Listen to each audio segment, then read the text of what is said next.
Assalamualaikum warahmatullahi wabarakatuh. Izin memperkenalkan diri.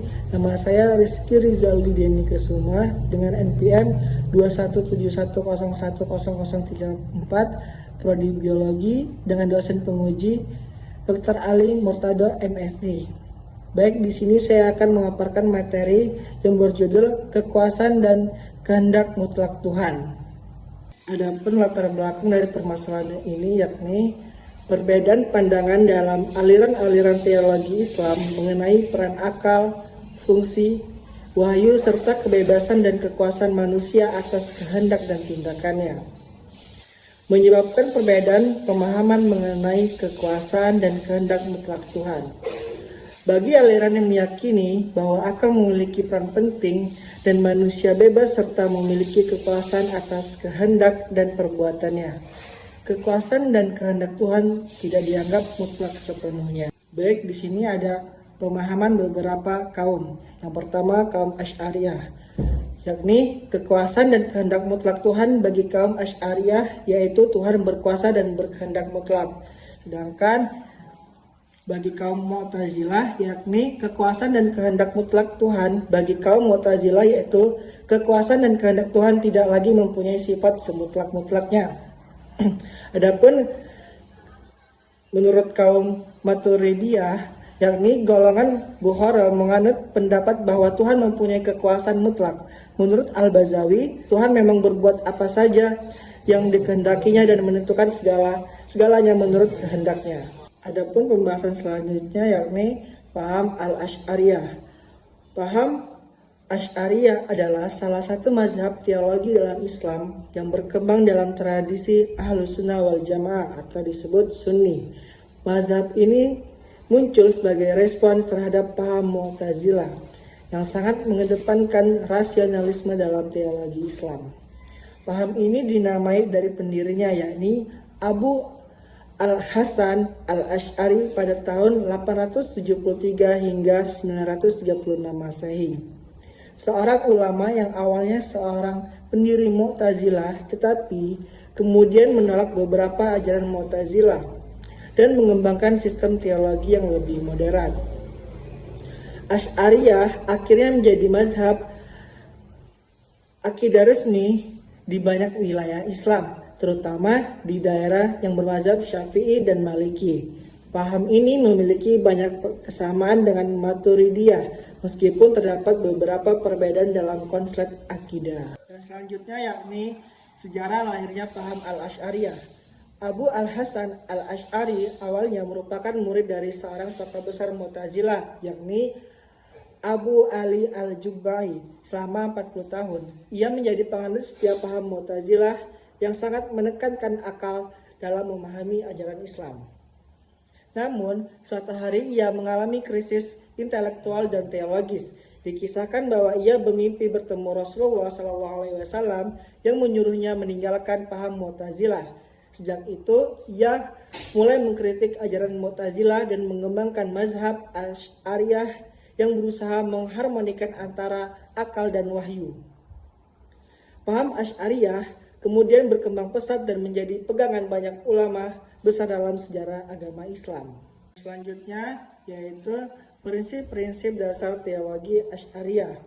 Paham Asy'ariyah memiliki beberapa prinsip utama dalam memahami akidah Islam yang menjadi pembeda dari paham Mu'tazilah dan aliran lainnya. Yang pertama yakni membahas akal dan wahyu. Wahyu lebih utama daripada akal, yang artinya akal memiliki peran dalam memahami agama, tetapi tidak boleh bertentangan dengan wahyu. Yang selanjutnya, jika ada sesuatu yang tidak dipahami akal, maka wahyu tetap harus dipegang. Yang selanjutnya yaitu yang kedua, baik dan buruknya ditentukan oleh syariat, yang artinya berbeda dengan Mu'tazilah yang percaya bahwa akal bisa menentukan mana yang baik dan mana yang buruk. Asy'ariyah berpendapat bahwa hanya Allah yang menentukan baik dan buruk melalui syariatnya. Yang selanjutnya sifat-sifat Allah. Allah memiliki sifat yang kekal.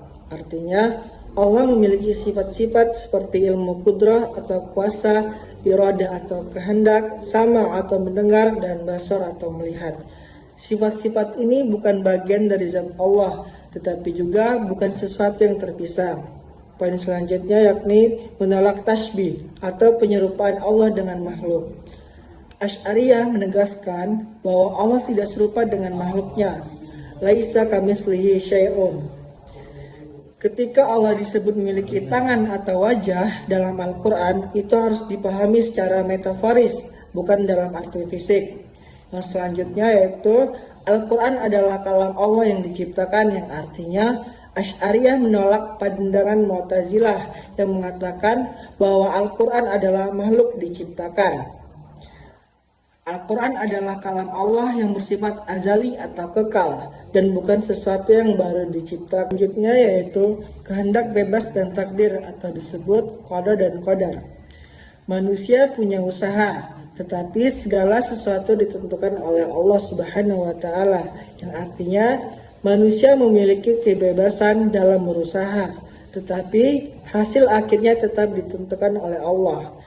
Contohnya seperti seorang petani bisa bekerja keras menanam padi, tetapi apakah hasil panennya berhasil atau tidak tetap dalam kekuasaan Allah.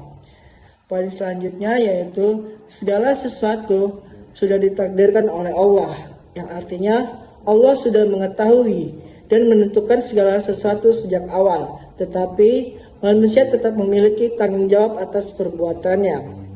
Ini berbeda dengan paham Mu'tazilah yang menganggap manusia memiliki kebebasan penuh tanpa campur tangan Allah. Poin selanjutnya yaitu melihat Allah di akhirat. Orang beriman bisa melihat Allah di surga, yang artinya Asy'ariyah berpendapat bahwa orang-orang beriman akan melihat Allah di akhirat, meskipun bentuk melihatnya tidak bisa dibayangkan. Ini bertentangan dengan paham Mu'tazilah yang menolak konsep melihat Allah di akhirat. Pembahasan selanjutnya yaitu paham Mu'tazilah. Mu'tazilah adalah salah satu aliran teologi dalam Islam yang terkenal karena menekankan rasionalisme dan logika dalam memahami ajaran agama. Aliran ini berkembang pada abad ke-8 Masehi dan sangat berpengaruh dalam pemikiran Islam klasik, terutama di daerah dinasti Abbasiyah.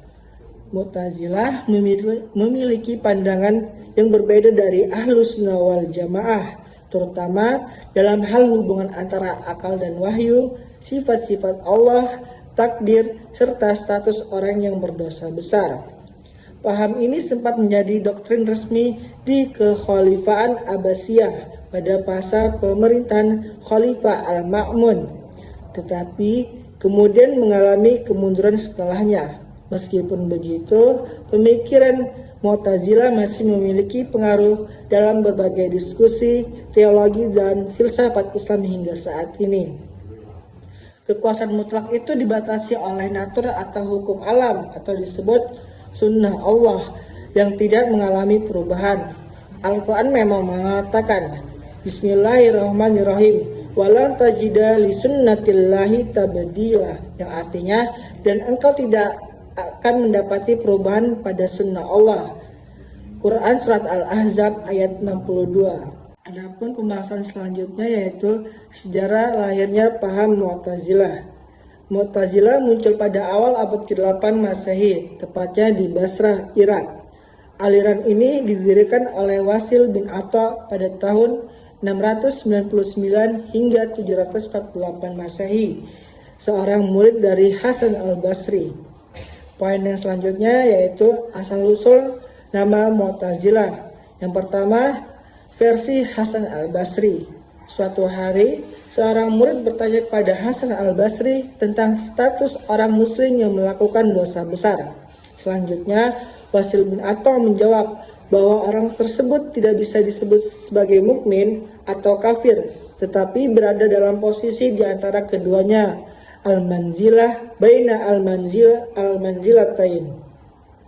Yang selanjutnya, Hasan al-Basri kemudian berkata, ia telah menjauh dari kita, i'tazala anna, yang berarti memisahkan diri. Selanjutnya, sejak saat itu Wasil bin Atha dan pengikutnya disebut Mu'tazilah, orang-orang yang memisahkan diri.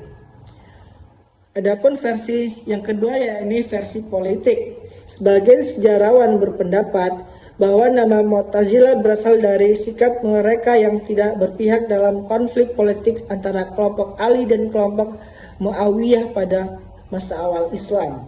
Adapun pembahasan selanjutnya yaitu prinsip-prinsip pokok Mu'tazilah. Mu'tazilah memiliki 5 prinsip utama yang disebut al-usul al-khamsah, 5 dasar pokok. Prinsip yang pertama yaitu tauhid, keesaan Allah, yang artinya Mu'tazilah menolak konsep sifat Allah yang berdiri sendiri. Bagi mereka, sifat Allah seperti ilmu qudrah dan iradah bukanlah sesuatu yang terpisah dari zat Allah, tetapi merupakan bagian dari zatnya. Selanjutnya, pandangan ini berbeda dengan Asy'ariyah yang percaya bahwa Allah memiliki sifat yang kekal dan berbeda dari zatnya. Poin selanjutnya yaitu al-adl atau keadilan Allah. Allah bersifat adil sehingga tidak mungkin berbuat zalim kepada makhluknya. Karena itu, manusia diberi kebebasan untuk memilih perbuatannya dan akan dimintai pertanggungjawabannya atas pilihannya. Selanjutnya, berbeda dengan Asy'ariyah yang percaya bahwa segala sesuatu sudah ditentukan oleh Allah, qada dan qadar. Yang selanjutnya yaitu al-wa'du wa al-wa'id, yaitu artinya janji Allah dan ancaman Allah. Allah pasti menepati janjinya kepada orang yang taat dan ancamannya kepada orang yang berdosa. Orang yang mati dalam keadaan berdosa besar tidak akan diampuni dan akan kekal di neraka. Ini berbeda dengan Asy'ariyah yang percaya bahwa orang berdosa besar masih bisa diampuni oleh Allah. Selanjutnya yaitu al-manzila baina al-manzilatain, yang artinya posisi di antara dua kedudukan. Orang Islam yang melakukan dosa besar tidak disebut mukmin dan tidak disebut kafir, tetapi berada di posisi di antara keduanya, al-manzila baina al-manzilatain. Selanjutnya, jika mereka mati tanpa bertaubat, mereka akan kekal di neraka. Pandangan ini berbeda dengan Asy'ariyah yang tetap menganggap bahwa mereka sebagai muslim, hanya saja dengan iman yang lemah. Selanjutnya yaitu al-amr bil ma'ruf wa al-nahi al-munkar, yang artinya menyuruh kepada kebaikan dan mencegah kemungkaran. Mu'tazilah sangat menekankan peran akal dalam memahami agama dan menegakkan keadilan sosial. Mereka percaya bahwa pemerintah yang zalim harus dilawan dan umat Islam wajib berusaha menciptakan masyarakat yang adil. Adapun pembahasan selanjutnya yaitu sejarah dan pendiri paham Maturidiyah. Paham Maturidiyah didirikan oleh Abu Mansur al-Maturidi pada tahun 853 hingga 944 Masehi, seorang ulama besar dari Samarkand, sekarang di Uzbekistan. Ia hidup di era yang sama dengan Abu Hasan al-Asy'ari, pendiri Asy'ariyah, dan menjadi salah satu tokoh penting dalam pembelaan Ahlussunnah wal Jamaah terhadap paham Mu'tazilah dan kelompok ekstrim lainnya. Al-Maturidi adalah pengikut mazhab Hanafi dalam fikih yang lebih banyak menggunakan rasionalitas dalam menetapkan hukum Islam. Oleh karena itu, teologi Maturidiyah berkembang luas di wilayah yang menganut mazhab Hanafi seperti Asia Tengah, Turki, India, Pakistan, dan beberapa bagian Timur Tengah. Adapun pembahasan selanjutnya yaitu prinsip-prinsip dasar teologi Maturidiyah. Paham Maturidiyah memiliki beberapa prinsip utama dalam memahami akidah Islam. Berikut adalah poin-poin penting dalam teologi Maturidiyah. Yang pertama yaitu akal dan wahyu. Akal dapat mengetahui baik dan buruk, yang artinya Maturidiyah berpendapat bahwa manusia bisa mengetahui mana yang baik dan mana yang buruk dengan akalnya, bahkan tanpa wahyu. Selanjutnya, wahyu tetap diperlukan untuk memperjelas dan menyempurnakan hukum-hukum agama. Contohnya seperti manusia bisa memahami bahwa mencuri itu salah karena merugikan orang lain, meskipun tanpa dalil agama. Poin selanjutnya yaitu wahyu tetap diperlukan, yang artinya akal manusia terbatas, sehingga tetap memerlukan wahyu sebagai sumber utama dalam mengenal Tuhan dan aturan-aturan agama. Selanjutnya, wahyu juga menjelaskan hal-hal gaib seperti akhirat, surga, neraka, dan keesaan Allah yang tidak bisa dijangkau dengan akal manusia sepenuhnya. Adapun poin selanjutnya yaitu sifat-sifat Allah. Allah memiliki sifat tetapi tidak serupa dengan makhluk. Allah memiliki sifat seperti ilmu hayat atau hidup, kudrah atau kuasa, dan iroda atau berkehendak. Tetapi sifatnya tidak seperti sifat makhluk. Sifat-sifat Allah bersifat azali, tidak berawal dan tidak berakhir. Selanjutnya, Al-Quran adalah kalam Allah yang tidak diciptakan. Artinya, Maturidiyah menolak pandangan Mu'tazilah yang mengatakan bahwa Al-Quran adalah makhluk yang diciptakan. Al-Quran adalah kalam Allah yang bersifat azali dan tidak mengalami perubahan.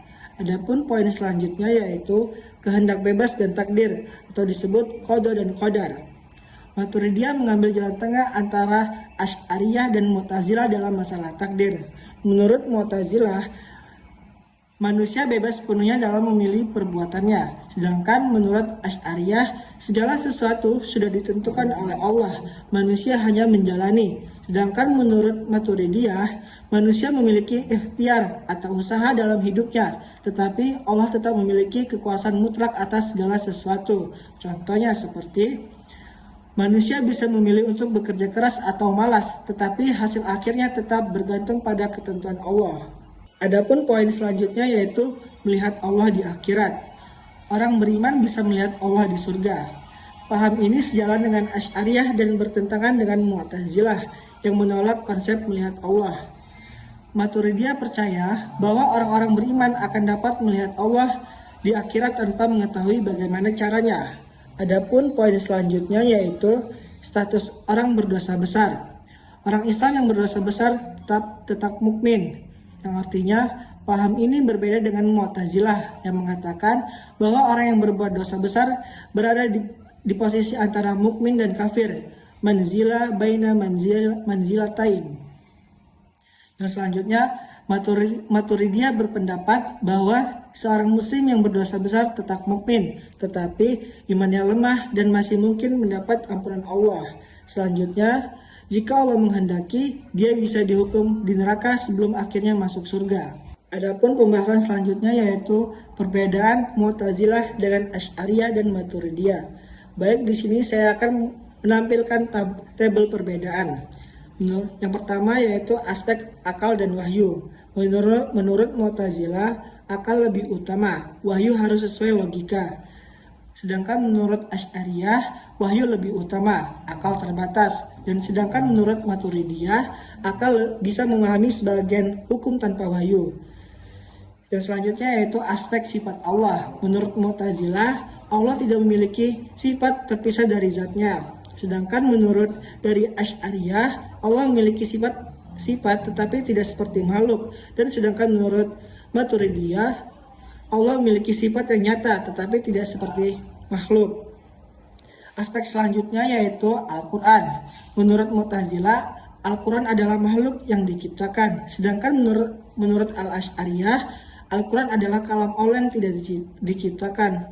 Sedangkan menurut Maturidiyah, Al-Quran adalah kalam Allah yang tidak diciptakan. Aspek yang selanjutnya yaitu aspek takdir. Menurut Mu'tazilah, manusia bebas menentukan perbuatannya. Sedangkan menurut Asy'ariyah, manusia punya usaha, tetapi segalanya ditentukan oleh Allah. Sedangkan menurut Maturidiyah, manusia punya kebebasan terbatas, tetapi tetap dalam takdir Allah. Aspek selanjutnya yaitu melihat Allah. Menurut Mu'tazilah, tidak bisa melihat Allah di akhirat. Sedangkan menurut Asy'ariyah, bisa melihat Allah di akhirat. Dan sedangkan menurut Maturidiyah, bisa melihat Allah di akhirat. Aspek yang selanjutnya yaitu status dosa besar. Menurut Mu'tazilah, tidak mukmin, tidak kafir, posisi tengah. Sedangkan menurut Asy'ariyah, tetap mukmin tetapi imannya lemah. Dan sedangkan menurut Maturidiyah, tetap mukmin tetapi imannya lemah. Selanjutnya yaitu kesimpulan. Adapun kesimpulan dari materi yang saya bawakan yaitu ketiga aliran ini sama-sama berusaha memahami ajaran Islam dengan cara yang berbeda. Menurut Mu'tazilah, menekankan akal dan kebebasan manusia secara mutlak. Menurut Asy'ariyah, mencoba menyeimbangkan antara akal dan wahyu, sedangkan menurut Maturidiyah lebih moderat, tetapi tetap memberi ruang lebih besar bagi akal dibanding Asy'ariyah. Dalam sejarah Islam, Asy'ariyah dan Maturidiyah menjadi mazhab dominan, sementara Mu'tazilah mengalami kemunduran. Namun, pemikiran rasional Mu'tazilah tetap berpengaruh dalam diskusi filsafat Islam hingga sekarang.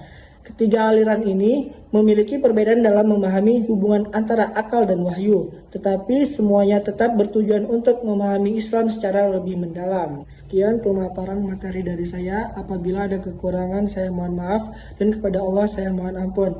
Wabillahi taufiq wal hidayah. Wassalamualaikum warahmatullahi wabarakatuh.